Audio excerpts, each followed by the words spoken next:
जय हिंद दोस्तों। उम्मीद है आप बहुत स्वस्थ होंगे, मस्त होंगे, जबरदस्त होंगे, खुश होंगे। तो चलिए, जैसे कि आप सभी को पता है, इंडियन पोस्ट में वैकेंसी निकल चुकी है और वो भी आपकी जीडीएस, चलिए ग्रामीण डाक सेवा की निकल चुकी है। अब इस पे चयन प्रक्रिया कैसी होगी, क्या एग्जाम होगा, क्या पेटेंट होगा, इससे रिलेटेड मैंने वीडियो पहले ही बना दी थी। अब उसमें मैंने सब कुछ समझा दिया कि एग्जाम आपका किस लेवल पे होगा, केवल 10th पास होगा और वो भी उसमें परसेंटेज का ही इशू था। अब उसमें केवल और ग्रेजुएशन नहीं मांगी थी, केवल 10th मांगी थी। अब बच्चों के उसमें बहुत सारे क्यूरी, बहुत सारे क्वेश्चन आए थे कि सर हमें बताइए कि इतने परसेंटेज पर हम कहाँ जाके फॉर्म को भरे ताकि हमारा नंबर आ जाए। तो इस वीडियो में मैं यही बताने वाला हूँ। देखिए, सामने देख लीजिएगा कि फॉर्म भरना चाहिए या नहीं भरना चाहिए जीडीएस में।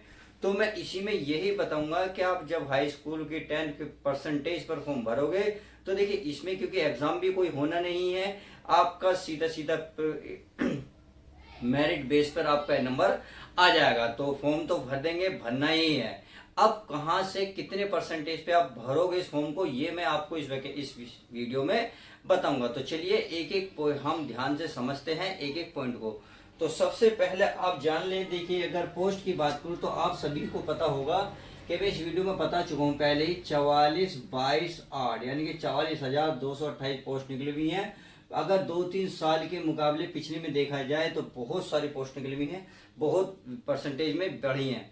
तो उम्मीद है इसमें देखिए बच्चों का सिलेक्शन भी ज्यादा होगा। जिन स्टूडेंटों की क्वेश्चन था कि हमारा कब होगा, कैसे होगा, तो देखिए वीडियो के लास्ट तक बने रहिएगा। एक एक सवाल का मैं इस वीडियो में सवाल मतलब जवाब देने वाला हूँ, समझ में आ गए। अब चलिए, अगर मैं ऑनलाइन की बात कर लेता हूँ। देखिए ऑनलाइन फॉर्म भरा जाएगा, इसमें ऑनलाइन आपके लिए प्रक्रिया होगी, यानी कि ऑनलाइन फॉर्म आपका भरा जाएगा। अगर मैं फीस की बात करूं, अगर अगर डेट की बात करूं, इसकी लास्ट डेट क्या है, प्रारंभिक कब होती है, तो कुछ बच्चों को नहीं पता, तो मैं बता रहा हूँ 15/7 से इसकी स्टार्टिंग होती है, यानी कि 15 जुलाई से लेकर 5 अगस्त तक ये फॉर्म चालू रहेंगे। यानी कि लगभग आपके पास 20-21 दिन रहेंगे। आप इस फॉर्म को फिल कर दें, भरना ही है। कैसे भरेंगे सब कुछ प्रक्रिया मैं बताने वाला हूँ। अगर मैं फीस की बात करूँ, देखिए फीस इसमें 100 रुपये। 100 रुपये किसके लिए, जनरल, ओबीसी, ईडब्ल्यूएस के लिए फीस है 100 रुपये। और बाकी जो बचे एससी और एसटी और ऑल कैटेगरी की जो फीमेल हैं उन सभी के लिए आपके लिए चार्ज जो है फ्री रहने वाला है 100 रुपये, या सॉरी फ्री रहने वाला है, यानी कि कोई भी चार्ज नहीं लगेगा।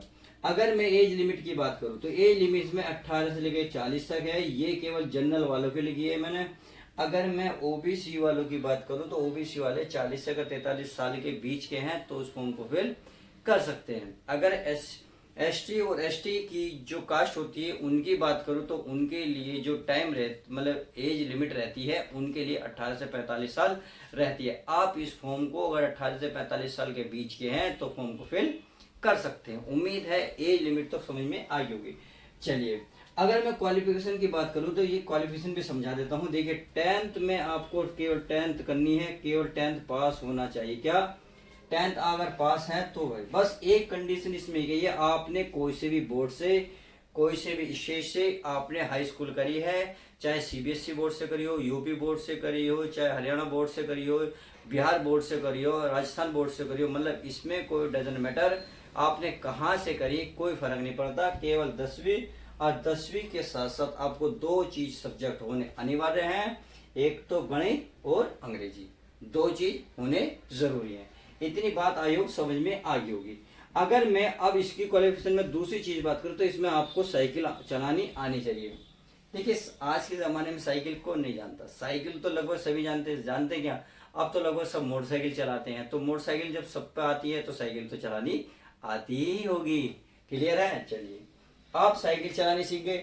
आप साइकिल के साथ साथ देखिए इस बात को बड़ा ध्यान रखिए कि बहुत सारे बच्चों का क्वेश्चन था लोकल लैंग्वेज का क्या मतलब है। चलिए मैं इसको समझा देता हूँ, पूरे अच्छे से समझूंगा ताकि आपको ये भी समझ में आ जाए। क्योंकि ये भी अगर फॉर्म भरते टाइम आपने ध्यान नहीं दिया तो आपकी बहुत बड़ी मिस्टेक होगी और आप छोटी सी चूक से मैरिट से बाहर हो जाओगे। तो ऐसा मैं नहीं चाहता कि आपका पूरा साल जो एक नॉर्मल सी नौकरी मिलने वाली है वो भी आपके हाथ से चली जाए, क्योंकि बिना एग्जाम के है, सीधा सीधा मेरिट लिस्ट पर है, आपके फॉर्म बेकार नहीं जाना चाहिए। लोकल लैंग्वेज का मतलब देखिए आप जिस क्षेत्र में रहते हैं वहाँ की लोकल लैंग्वेज आनी चाहिए। जैसे कि मान लो आप उत्तर प्रदेश के हो तो उत्तर प्रदेश की लैंग्वेज आनी चाहिए, आप राजस्थान से हो तो राजस्थान की लैंग्वेज आनी चाहिए, आप बिहार से हो तो बिहार की लैंग्वेज आनी चाहिए, आप झारखंड से हो तो झारखंड की, दिल्ली से हो तो दिल्ली। कहने का मतलब है सीधी सीधी आप जहाँ के हो तो वहाँ की लैंग्वेज आनी चाहिए। अब मान लो आप कोई और स्टेट के हो और दूसरे स्टेट में आप फॉर्म भरना फिल करना चाहते हो, तो देखिए उसको मैं समझा देता हूँ। आप मान लो आप जैसे यूपी के हो, बिहार के हो, मतलब या दिल्ली के हो, मतलब कहने का जहां आपकी हिंदी चलती है आप वहां से फॉर्म भरना चाहते हो। जैसे दिल्ली हो गया, झारखंड हो गया, हरियाणा हो गया, आपका ये दिल्ली हो गया, उत्तर प्रदेश हो गया, बिहार हो गया, यानी कि जहां जहां हिंदी चलती है आप वहां फॉर्म फिल कर सकते हो। अगर मान लो आपको तमिलनाडु का फॉर्म भरना है, पश्चिम बंगाल का फॉर्म भरना है, तो आपको वहां की लोकल लैंग्वेज आनी चाहिए, जब भी आप वहां का फॉर्म फिल कर सकते हैं। क्योंकि इसमें ज्यादा बड़ा काम नहीं है, केवल घर घर जाके आपको पोस्ट पहुंचाना है। यानी कि जो भी चिट्ठी पत्र ऑफिस से आते हैं, जिस व्यक्ति के लिए आते हैं वहां आपको पहुंचाना, फिल करना होता है। केवल इतना सा काम है। अगर आते हैं तो ठीक, नहीं आते तो आपको आराम करना ही है। ज्यादा बड़ी इसमें काम सिरदर्दी नहीं है। लोकल लैंग्वेज समझ में आ गई। यानी कि आप अगर मान लो आप उत्तर प्रदेश के हो और आप कर्नाटक का फॉर्म भरना चाहते हो, तो आपको पहले तो वहाँ की लोकल लैंग्वेज आनी चाहिए। मैं तो ये कहूँगा जहाँ के हो आप वहीं के भरो, क्योंकि वहीं आसपास आपको जॉब मिल जाएगी। इसमें ज़्यादा दूर की वैकेंसी नहीं जॉब नहीं मिलती, केवल आसपास में ही आपको जॉब मिल जाएगी। उम्मीद है लोकल लैंग्वेज समझ में आ गई। जहाँ भरना चाहते हो तो वहाँ की लोकल लैंग्वेज आपको आनी चाहिए। सही है। अगर आप देखिए इसमें एक नॉर्मल कंप्यूटर नॉलेज भी मांगी है, यानी कि केवल कंप्यूटर नॉलेज, इसमें डिप्लोमा नहीं मांगा। बच्चों को बहुत बड़ा कंफ्यूजन है, क्या सर कंप्यूटर भी चाहिए, कंप्यूटर का डिप्लोमा नहीं, ऐसा कुछ भी नहीं है। केवल आपको कंप्यूटर नॉलेज होनी चाहिए। जैसे सीपीयू क्या होता है, माउस क्या होता है, उनके वायर कहाँ लगते हैं, कि आपको स्टार्टिंग करना आता है या नहीं आता। यानी कि सिंपल सी प्रोसेसिंग है, बहुत सिंपल है यार। इतना तो लगभग सभी जानते हैं, क्योंकि आजकल एंड्रॉइड फोन चल रहे हैं, एंड्रॉइड फोन कंप्यूटर पे ही बेस पे होता है, तो सब कुछ चला लेते हैं। उम्मीद है ये भी बात समझ में आ गई होगी। अब चलिए अगर प्रारंभिक सैलरी की बात कर लो तो प्रारंभिक सैलरी क्या होती है, इस बात को समझ लेते हैं। प्रारंभिक सैलरी देखिए जरूरी नहीं है, देखिए गवर्नमेंट जॉब है, परमानेंट जॉब है, ऐसी नहीं है कि लोकल जॉब है आपकी 1-2 साल बाद छूट जाएगी। परमानेंट जॉब है। प्रारंभिक सैलरी क्या रहेगी, प्रारंभिक सैलरी आपकी देखिए इसमें 2 जगह मिलेगी, रहती तो 3 जगह है परंतु मिलती 2 जगह सैलरी। एक बीपीएम में, एक डाक सेवा। बीपीएम यानी कि ब्रांच पोस्ट मास्टर में है, जिसमें आपको 12,000 सैलरी मिलने वाली है। दूसरी आपकी डाक सेवा, जिसमें आपको लगभग 10,000 सैलरी मिलेगी। अगर इसमें इन दोनों में किसी में भी हो जाएगा तो आपको सैलरी मिलेगी। अब रही बात प्रारंभिक सैलरी। प्रारंभिक सैलरी में ये सैलरी रहने वाली नहीं है, ये सैलरी जो है आपकी बढ़ेगी। यानी कि 1-2 साल तक तो यही रहेगी, उसके बाद ये सैलरी धीरे धीरे आपकी इम्प्रूव होती रहेगी। तो ऐसा मत सोचना कि सैलरी बहुत कम है। मैं तो कह रहा हूँ आप इस फॉर्म को फिल जरूर करो। आप कितने परसेंटेज से भी इसको भी फॉर्म फिल करो, क्योंकि मैं परसेंटेज का देखो अभी बताने वाला हूँ। फिलहाल मैं कह रहा हूँ भरो, क्योंकि ये लगभग आपके फ्री से पैसे हैं। क्योंकि इसमें काम बहुत कम रहता है, टाइम भी ज्यादा नहीं है। केवल सुबह 10 बजे से लेकर लगभग 2-2:30 बजे तक का सारा काम रहता है। इससे पहले अपनी आप तैयारी कुछ भी कर सकते हो, उसके बाद भी कुछ भी कर सकते हो। फिलहाल मैं सबको समझाऊंगा, इस बात का ध्यान रखना। अब देखिए ये उम्मीद है समझ में आगे के 2 ब्रांच है, बीपीएम, एक डाक सेवा। इसमें 12,000 है, इसमें 10,000 है। अब आगे भी बढ़ती रहेगी। मैं आपको पहले ही बता दूंगा कि सैलरी जो है आगे भी इसकी बढ़ती रहेगी, इसमें घटनी नहीं है।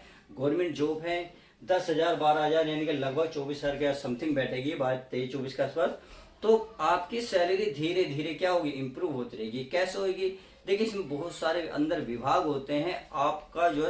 आपका कद स्टेप बाय स्टेप बढ़ता भी रहेगा। आप चाहो तो अंदर पोस्ट पे पोस्ट कर सकते हो, यानी कि अंदर प्रक्रिया जो रहती है छोटे पोस्ट से ऊपर पोस्ट जाने पर उसको भी फॉलो कर सकते हो। इस प्रकार से आप छोटे पोस्ट पर हो सकता है कुछ साल बाद आप बड़े पोस्ट पर उस पर पहुंच जाओ। तो इसका मतलब आप बढ़ते भी रहेंगे और आपकी सैलरी भी बढ़ती रहेगी। उम्मीद है ये भी बात समझ गई। अब चलिए कार्यविधि मैं पहले ही बता चुका हूँ। चलिए मैं और बता देता हूँ। कार्य मतलब ज्यादा कार्य नहीं करना होता, इसमें बहुत छोटा सा कार्य होता है। अगर किसी का लेटर आता तो केवल उस लेटर को घर तक पहुंचाना होता, बाकी कुछ नहीं करना होता। अगर आता है तो, नहीं तो आप फ्री हो, लेटे रहो, मस्त रहो, जबरदस्त रहो। हर देखिए हॉलीडे हर संडे का रहता ही रहता है, और 1-2 फंक्शन पड़ जाते हैं, त्योहार पड़ जाते हैं, उनकी भी आपको छुट्टी मिलेगी। यानी कि छुट्टी की भी भरमार है, कार्य ज्यादा नहीं करना, केवल घर आने जाने का है। ऑफिस में बैठ के थोड़ा बहुत बस कार्य करना है। सही है। अगर किसी का पैड लेटर पैड को आपको तैयार करना तो करोगे, नहीं तो आपको एक लेटर को एक घर से दूसरे घर पहुंचाना होता है। बाकी इसमें कुछ कार्य नहीं होता, केवल 4-5 घंटे कार्य रहता है, सुबह 10 बजे लेकर 2 बजे के आसपास तक। उसके बीच में भी लगभग फ्री रहते हैं बच्चे। तो उम्मीद है स्टूडेंटों ये बात समझ गए होंगे कि किस तरह का कार्य रहता है। सही है। अब कुछ बच्चों के दिमाग में रहते हैं, सर हम इसको फॉर्म भर के आगे की पढ़ाई कर सकते हैं या नहीं कर सकते। तो आगे की पढ़ाई भी कर सकते हो, क्योंकि मैंने बताया आगे की पढ़ाई क्यों कर सकते हो, क्योंकि सुबह देखिए 10 बजे से चालू है और 2 बजे तक, यानी कि दोपहरी में, और उसमें भी ज्यादा काम नहीं है। तो आप फॉर्म को फिल कर सकते हो। सुबह उठो मॉर्निंग में, और सुबह 4 या 5 बजे उठो और अपना 3-4 घंटे पढ़ो और फ्रेश होकर अपने ड्यूटी जाओ। फिर आके बाद फ्री हो पूरी नाइट और हाफ डे, तो खूब पढ़ा सकते हो, पढ़ भी सकते हो अपने। देखिए ये तो केवल आपकी जो बच्चे कम परिवार से होते हैं, इनके कम बजट से होते हैं, तो उनके लिए तो बहुत बढ़िया है। उनकी अपनी पढ़ाई का खर्चा, अपना खर्चा, थोड़ा वह माँ बाप की सेवा इस बहाने कर सकते हैं और अपने आगे की पढ़ाई जारी कर सकते हैं। आप चाहो तो यूपीएससी निकाल लो, बीपीएससी निकाल लो, या आप कई गवर्नमेंट जॉब बड़ी अच्छी खासी तैयारी कर सकते हो। गवर्नमेंट एसएससी की सारी तैयारी कर सकते हो। एसएससी में जितनी वैकेंसी निकली है उन सब की तैयारी कर सकते हो। कहने का मतलब है आपकी पढ़ाई बिल्कुल भी नहीं रुकनी है इसके कहने से। इससे क्या होगा, बस आपकी सैलरी भी इंप्रूव होती रहेगी और आपकी तैयारी भी अच्छे से होती रहेगी। अब चयन प्रक्रिया क्या है ये मैंने आपको अच्छे से बताया नहीं बताया, बता दिया है। चलिए इसे भी बता देते हैं। चयन प्रक्रिया बताए थे केवल 10th पास के बेस पर ही होगी, केवल 10th पास, और उसमें भी परसेंटेज का कोई भी इशू नहीं है। 10th पास हो, 10th पास में भी आपको गणित और अंग्रेजी अच्छे से आती हो, यानी कि ये चीजें आपकी मार्कशीट में लिखी होनी चाहिए। यानी कि हाई स्कूल में 6 सब्जेक्ट होते हैं, 6 में से गणित और अंग्रेजी लिखित होनी चाहिए। क्लियर है। चयन प्रक्रिया सही है, ये है, क्योंकि इसमें कोई एग्जाम तो होना नहीं है। जब एग्जाम ही नहीं होना तो कोई पैटर्न ही नहीं है, कोई सिलेबस ही नहीं है। जब सिलेबस ही नहीं तो पढ़ना भी कुछ नहीं है, तो सीधे सीधे नौकरी तो नहीं मिलनी है। इसलिए कह रहा हूँ आगे भी आप पढ़ाई कर सकते हो। चयन प्रक्रिया समझ में आ गई। अब आ रहे थे मेरिट लिस्ट। तो चलिए मेरिट लिस्ट को भी समझाता हूँ किस प्रकार से। मेरिट लिस्ट में आपको करना क्या है, केवल फॉर्म तो भरना ही भरना है। फॉर्म भरने पे केवल आपका जब नंबर आ जाएगा तो आपका सिलेक्शन हो जाएगा। केवल परसेंट मेरिट बेस पे नंबर आना है, क्योंकि इसमें परसेंटेज का खेल है। ना तो आपको कोई एग्जाम की तैयारी करनी, ना आपको किताब खरीदनी, ना आपको किसी सिलेबस की सिरदर्दी है, कुछ भी नहीं है। मेरिट बेस पे ही आपका नंबर आ जाएगा। अब सबसे बड़ा जो सवाल बच्चों के माइंड में है वो है कि परसेंटेज का कैसे करें। देखिए अब मैं अगर 2-3 साल की कट ऑफ को देखता हूँ, 2-3 साल जो 5 साल की, लास्ट 5 साल की कट ऑफ को देखता हूँ, तो मैं इसको समझा देता हूँ। देखिए पिछले कट ऑफ की बात करूं अगर मैं जनरल वालों के लिए और ओबीसी वाले के लिए और ईडब्ल्यूएस के लिए की बात करूं, अगर आपके 75 प्लस मार्क्स हैं जनरल ओबीसी डब्ल्यूएस में से, तो इस फॉर्म को बिल्कुल जरूर फिल करें। आप 100% अवेलेबल हैं। सही है। अगर मैं देखिए अगर मैं जैसे मान लेते हैं कोई बच्चे 3-4 जगह फॉर्म भरते हैं, 3-4 जगह आपने फॉर्म भरे, सही है। किसी ने मान लिया 74 ने भरा, किसी ने आपने 72 वाले ने भरा, 70 वाले ने भरा, 68 वाले ने भरा। आपको कैसे पता कि किसी ने कहां से कितने परसेंटेज पे फॉर्म भरा? नहीं पता ना, कि ऐसे भी तो हो सकता है इनका नंबर ना आए आपका नंबर आ जाए। तो इसलिए मैं कह रहा हूं आप 74-75 से भी अगर ये भी हैं तो इस फॉर्म को फिल कर सकते हैं। आपके 70 पे आने तो फॉर्म भी फिल करें, क्योंकि वजह यह है क्योंकि आपके अच्छी खासी तकड़ी सीट है, तो जबरदस्त नंबर आने के पूरे चांस हो जाते हैं। चलिए इसकी समझ में आ गया। अगर मैं SC/ST की बात करूं, एक SC और ST की बात करूं, तो इनमें अगर आपके लगभग 65 प्लस नंबर हैं, इससे ऊपर आपके नंबर हैं, तो उम्मीद करिए कि आपके नंबर आना 100% तय है। क्योंकि देखिए अगर थोड़े बहुत आपके ऊपर नीचे भी नंबर है तो इस फॉर्म को फिल करें, क्योंकि सिरदर्दी क्या, अबे फॉर्म फिल करने में कुछ जा रहा है, नहीं जा रहा, मौज करो मस्ती करो। या नंबर आ गया तो भला, ना आएगा तो उसका भला। अब नंबर आ गया तो हमारा भला, तो भला तो किसी का तो होगा। तो आप फॉर्म को फिल करें। क्लियर है। तो भर सकते हैं, अगर थोड़ा बहुत नंबर आगे पीछे हैं तो भी फॉर्म फिल करें, क्योंकि सिरदर्दी कुछ नहीं है, एग्जाम की तैयारी नहीं करनी, कोई पैड कुछ नहीं है, कोई कोर्स नहीं खरीदना, कहीं से कुछ नहीं करना, ना यूट्यूब से पढ़ना, ना कि कोचिंग की सिरदर्दी। तो केवल आपके इंटरव्यू बेस पर, मतलब आपके मेरिट बेस पर ही आपके नाम आ जाएगा। तो उम्मीद है सबको समझ में आ गया होगा। तो चलिए, मैंने परसेंटेज का इशू समझा दिया, सारी डिटेल आज कोशिश करी है इस वीडियो में सब कुछ बताने की। वजह क्योंकि बहुत सारे बच्चों के सवाल जो थे उनका जवाब आज इस वीडियो में देने आया हूँ। चलिए, सब कुछ क्लियर हो गया होगा। अब मिलते हैं किसी और नेक्स्ट वीडियो में। जब तक के लिए दोस्तों गुड बाय, टेक केयर यार, अपना ध्यान रखो और फॉर्म को टाइम से फिल करो। जय हिंद, जय भारत, अपना ध्यान रखें।